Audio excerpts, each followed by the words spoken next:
So the long-awaited Tower of Joy scene finally happened, and we get to see Arthur Dane, which is someone that I've been waiting to see on screen for forever. And when I saw the scene in the trailer, I knew it was gonna be epic, and I knew it was gonna be good because it just looked amazing. So immediately we have Arthur Dane just fucking showing you why he is the goddamn sword of the morning. Like, this dude is out playing any games. He's taking everybody out and he doesn't care. And like, so finally it's like 4-on-1, and then it's like just Ned and Arthur Dane. And clearly Arthur Dane is kicking Ned's ass.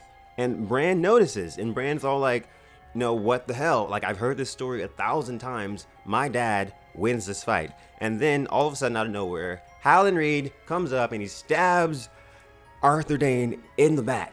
So, of course, Bran is like, what the heck? That's not honorable. That's not the story I've been told. So we hear the scream from the Tower of Joy. It's Lyanna screaming, if you don't know. And Ned runs towards it. And Bran follows him and he calls out to him. And Ned turns around and Ned freaking hears him.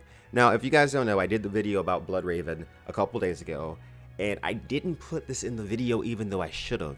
There is a scene that's very, very, very similar in the books. It's the first time that Bran actually goes back into the past, and he sees his dad, and he calls out to him, and he hears him. Ned hears him, and they bring him back immediately, and they're like, what did you see? What did you see? They're super interested in knowing what he saw. And then he's like, I saw my dad, and I called out to him, and he heard me. And in both the show and the books, Bloodraven tries to discourage Bran and say, no, he didn't hear you. He heard the rustling on the wind, the rustling of the leaves. No. Believe me, Bran affected the past. Bloodraven is lying.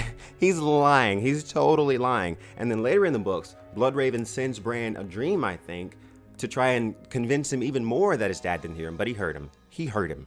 There's this Bloodraven's shady. He's shady. I'm telling you guys. I'm warning you. And also, I love how Bran's all like, what was in the tower? And then it immediately cuts to Daenerys.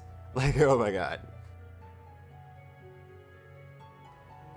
So here we have Jon Snow waking up, and he's totally hot for somebody that just woke up from the dead. He's just like, oh, look how hot Jon Snow is. Naked hot Jon Snow. Don't get me wrong, I love Jon Snow. He's one of my favorite characters, but whatever. So he's seeing his scars. And then Davos walks in, and then Melisandre walks in, and she's looking all shocked, and she's like, what the fuck? I actually woke him up from the dead. So Jon Snow's, of course, really freaked out, and he's like, I'm not supposed to be here. What's going on? And Melisandre goes up to him, and she's like, what did you see on the other side? And he says, nothing. There was just darkness, just like Beric Dondarrion way back in, like, season 2 or 3. Like, Melisandre asked him the same question, and he says, I saw nothing, I saw the darkness. So Jon Snow goes back outside, and everyone's like, oh my god, Jon Snow's alive. And Tormund Giantsbane walks up, and he's like, these people think you're a god. And Melisandre even said, you know, Stannis wasn't the prince that was promised, but you could be, somebody has to be. And you think at this point that they're pushing the Azor Ahai thing. So Dany is finally arriving at Vaes Dothrak, and she's like, oh my god, I don't want to go in here. She walks in there with the Dash Kaleen, who, by the way, are being super fucking creepy for, like, no fucking reason. Like, we gotta live here for, like, the rest of forever, you know, like, if like, just be a little bit fucking less fucking creepy, okay? And so, like, she goes to the main chick, I guess, and the main chick is all like, why the fuck you didn't come back after your nigga died, bitch? The rest of us Khaleesi's all came back, and she's like, because I'm Daenerys fucking Stormborn of the House Targaryen, motherfucker. And the other lady's like, bitch, we all was motherfucking Khaleesi's, and we all came back. You think you special, hoe? You think you special, hoe? And then they take her necklace and stuff, and she's like, bitch, I like that necklace. Can I get that shit? And she takes it, and she kind of looks at her like, bitch, what you gonna do? And then they put her in, like, the rags or whatever.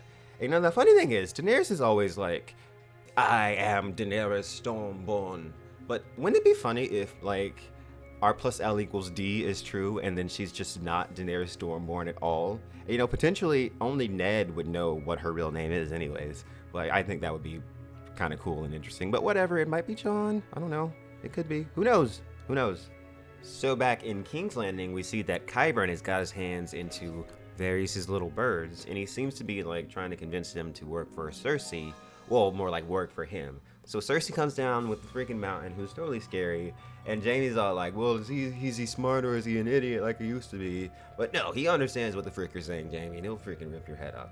So basically, Cersei is a lot smarter this season. She wants to freaking spy. She wants to know everything that's going on throughout the kingdom And again, Lena Headey, best actress on the show. She's so good. You can just see, like, just the fury behind her eyes. It's just incredible. She's brilliant. So I loved the small council scene because it was so funny. Because Cersei and Jaime are trying to establish their power in King's Landing. They're trying to build some respect, basically. But nobody respects them yet. And it's so funny because spoiler, skip ahead about 30 seconds if you don't want to hear this. In the books, Varys totally comes back and totally kills off Pycelle and kills off Kevin with his little birds. So Cersei has control of the little birds. She's gonna be the one that does it. She's gonna get revenge on all of them, and Lady Olenna is probably gonna go out with them too. So why are you talking shit to Cersei? Why are you talking all that shit? She's gonna fucking kill all of you. Tommen, oh my god, Tommen, you're so weak. You're weak. You're weak. You're weak. Your wife is imprisoned, and you're sitting here having a heart-to-heart with the fucking religious zealot, the High Sparrow. Come on, Tommen. Joffrey would never have stood for this shit. I mean, it's like Tommen is turned too low, and Joffrey was turned too high. Basically. So I was wrong in the last episode when I said that Arya got her sight back. She doesn't. It's just to train with the waif a little bit longer, and we get this kind of awesome montage of Arya being badass. This is actually the best scene from the House of the Undying so far in all of the Game of Thrones. I love this scene. It's way cool. And right at the end of it, she finally becomes no one. She drinks the poison from the pool of black water, and she lives, and she gets her sight back. And, you know, cool. I mean, it's not like I think it's going to go down in the books because there's a lot of stuff that's not there that is happening in the books, but whatever. It's cool. It's put Arya's story. It's moved it along a little bit, and I'm interested to see what happens. So this scene really kind of broke my heart and soul. We finally get to see Rickon Stark again, and we get to see Asha, or Osha, whatever her name is, and Shaggy Dog is dead. They chopped his head off and put a hook through his eye, and I'm just really sad. I'm just really sad. That's all I can say. So in the final scene, Jon Snow is performing his last duty before he retires as Lord Commander, because if you paid attention at all, you obviously know that he's going to retire.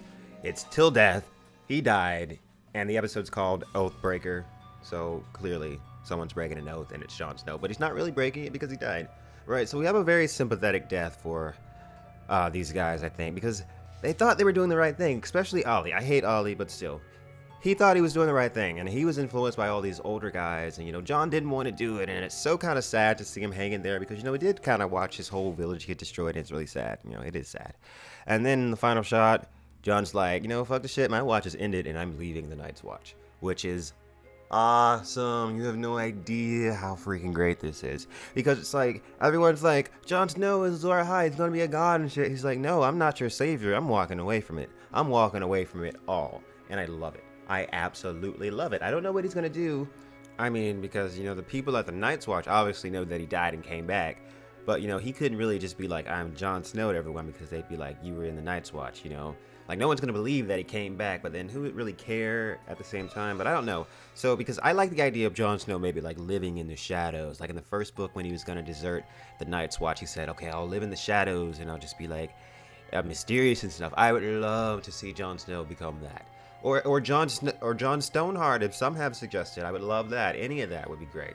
Just any of it. I just want to see Jon Snow not stuck at the wall anymore. He gets to explore Westeros, and I'm very excited. I really like this episode a lot, guys. I'd give this episode a 9.1 out of 10. Thank you guys for watching. Make sure you like and subscribe for more ideas of Ice and Fire. On a side note, I hope everyone complaining that the Tower of Joy scene didn't show enough isn't a book reader, because in the book, you get even less. So to be happy we got what we got. We got hints at stuff in the Tower of Joy scene, and you know we did. It might not support what you want to believe, but we got a lot of hints in that Tower of Joy scene from the show, so I'm just saying.